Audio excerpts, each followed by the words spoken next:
નમસ્કાર, Nirav Kumar, range officer Sakkarbaug zoo. હાલમાં જે ઉનાળાની સિઝન શરૂ થઈ છે, જેની અંદર તાપમાનની અંદર ધીમે ધીમે વધારો થઈ રહ્યો છે અને જે છેલ્લા અઠવાડિયામાં હીટ વેવ પણ જે ગુજરાત ઉપર આવ્યું હતું, એની ગરમીથી બચવા માટે ઝૂ પ્રશાસન દ્વારા વન્ય પ્રાણીઓ માટે અને પક્ષીઓ અને સરીસૃપો જેટલા વન્ય પ્રાણીઓ રાખે છે એમના માટે અલગ અલગ જાતની વ્યવસ્થાઓ અમે કરી દીધેલી છે અને એને ચાલુ પણ કરી દીધેલી છે.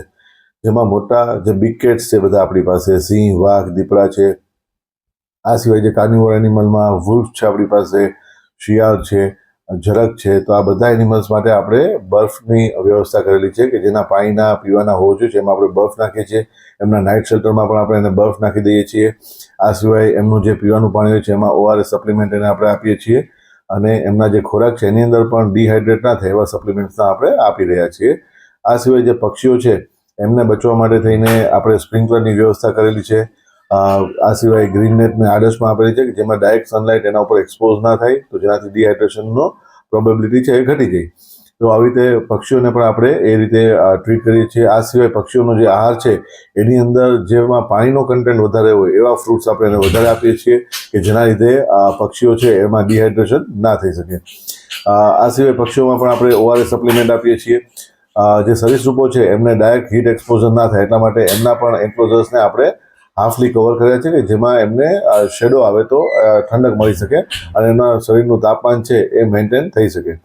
આ સિવાય જે હર્બીવોર આપણી પાસે એનિમલ્સ છે એ બધાની અંદર આપણે ગ્રીન ફોડરનું, આ સિવાય શેડ અને એમાં પણ આપણે બર્ફની વ્યવસ્થા કરી છે અને ORS સપ્લિમેન્ટ્સ આપ્યા છે કે જેમને ડિહાઇડ્રેશનનો સામનો ના કરવો પડે.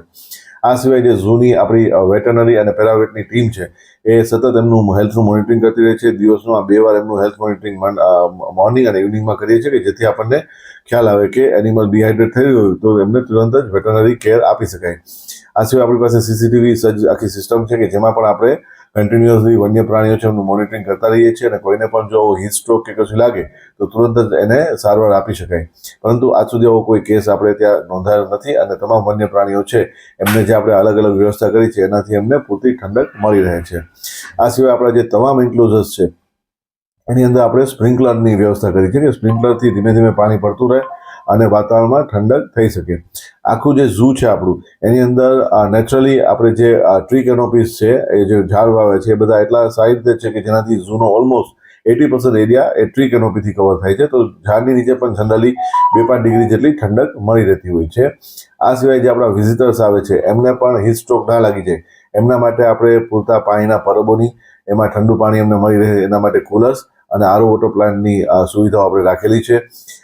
જ્યારે એન્ટ્રોસ પ્લાઝા છે ત્યાં પણ મોટા આપણે શેડ બનાવ્યા છે કે જેની રીતે લોકોને ડાયરેક્ટ હીટ એક્સપોઝર ના થાય.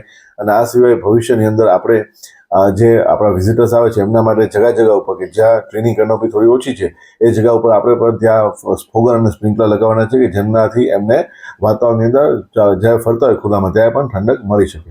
આમ આ પ્રકારે ઝૂ પ્રશાસન છે તમામ સુવિધાઓથી સજ્જ છે અને ગરમીને પહોંચી વળવા માટે સુસજ્જ છે.